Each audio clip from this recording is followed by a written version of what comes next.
14 juillet 2020, 32e tutoriel JavaScript, détecter le changement d'onglet. Donc là l'idée c'est quoi? J'ai une vidéo, j'ai donc les controls qui sont activés là, avec l'attribut controls. Je peux mettre en lecture, je peux mettre en pause. Là j'ai juste fait un bouton play pause, hop, c'est pareil, ça me remet en lecture, ça me met en pause, ok? L'idée c'est quoi? C'est que si je suis en lecture là et que je change d'onglet, ben, la vidéo s'arrête grâce justement à l'événement Visibility Change là. Et du coup, si je reviens dessus, hop, elle se relance. Je change, elle s'arrête, je reviens dessus, elle se relance. Donc on va se faire ça très simplement. Hop. Ici j'ai juste une vidéo d'incluse, je me suis mis un background color, une couleur en blanc et j'ai stylisé le bouton qu'on va créer là. Bref, on va pas faire de CSS. Donc tu vas avoir besoin de quoi? Donc ici un script avec l'attribut dfr, donc je l'ai appelé app.js, hop il est là. Une balise vidéo avec l'attribut controls, l'attribut src, donc tu te mets n'importe quelle vidéo, bon évite de mettre une vidéo trop lourde. Moi elle est pas lourde là, en plus ça fait que 10 secondes. L'attribut type, donc c'est une vidéo de type MP4. Et ici c'est un texte alternatif si jamais ton navigateur ne prend pas en charge les vidéos. Bon après t'es en 2020 donc il y a très peu de chances qu'ils ne les prennent pas en charge. Donc ce qu'on va se faire, nous on va se rajouter un bouton. Je vais lui donner un ID play pause button. Et ici play pause comme dans la démo. Donc là si je clique dessus bien sûr il se passe rien parce qu'il n'y a pas de JavaScript qui le contrôle. Donc on va venir justement dans le JavaScript, on n'a plus besoin de l'index HTML. Donc on va tout premièrement récupérer notre vidéo. Donc c'est document.body.querySelector et on vient choper notre balise vidéo, on en a qu'une, hop là. Ensuite on va, juste pour le fun, on va montrer donc avec le bouton, c'est absolument pas nécessaire pour le tuto, mais tac, on vient choper un bouton qui a l'ID play pause button, tac tac. On vient lui placer une écoute d'événement de type click.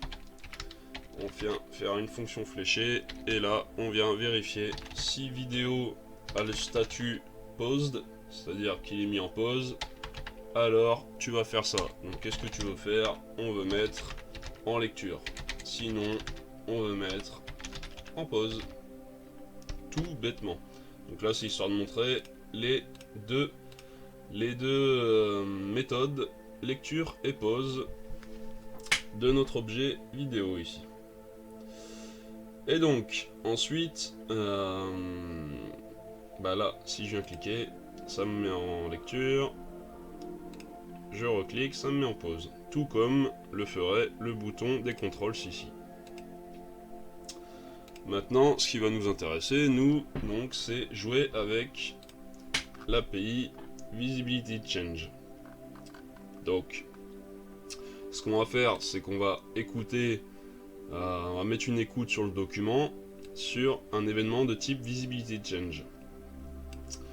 En fonction du state de la visibility, c'est-à-dire est-ce que l'onglet actuel, l'onglet courant est visible ou non, eh bien on va effectuer une action. Donc nous, hop, document.addEventListener visibility change, une petite fonction fléchée, tac, tac. Donc là premièrement je vais faire l'approche naïve. Du coup je vais faire un document.visibilityState. Si il est en statut hidden, hop, alors je veux faire un vidéo pause. Sinon s'il est en statut visible, du coup c'est comme un booléen quoi, je veux faire un vidéo play. Du coup, si je viens là, hop, attends, tac, je viens ici, je change de visibility, je reviens, mais tu peux voir ici qu'il ne se passe rien. Pourquoi?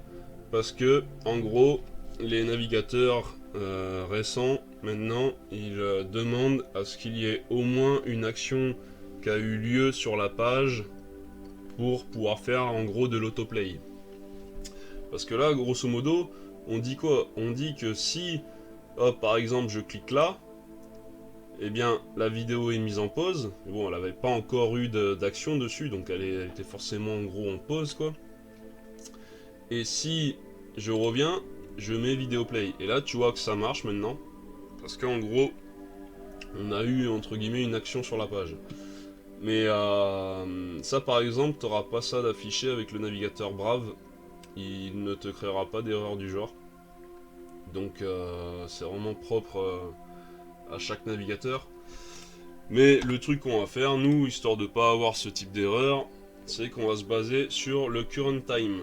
Si on a une propriété current time, donc on va faire if video.currenttime current time est égal et n'est pas égal justement à 0, alors on fait ça. Hop.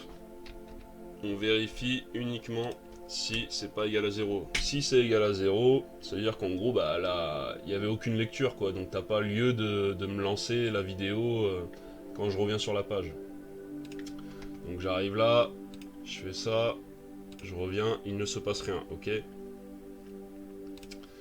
Maintenant, si ici je fais une lecture, je viens là, la vidéo s'est arrêtée, je reviens là, elle se relance. Pas de souci. Par contre, si je remets à 0, hop, je viens là, elle ne se lance pas. Parce que justement, on vérifie avec current time n'est pas égal à 0. Donc voilà, tuto assez court. Bon après j'ai blablaté encore une fois. On a 7 minutes 20. Mais l'idée c'est quoi?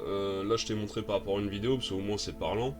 Et moi j'avais fait un petit site de réseau pour développeurs.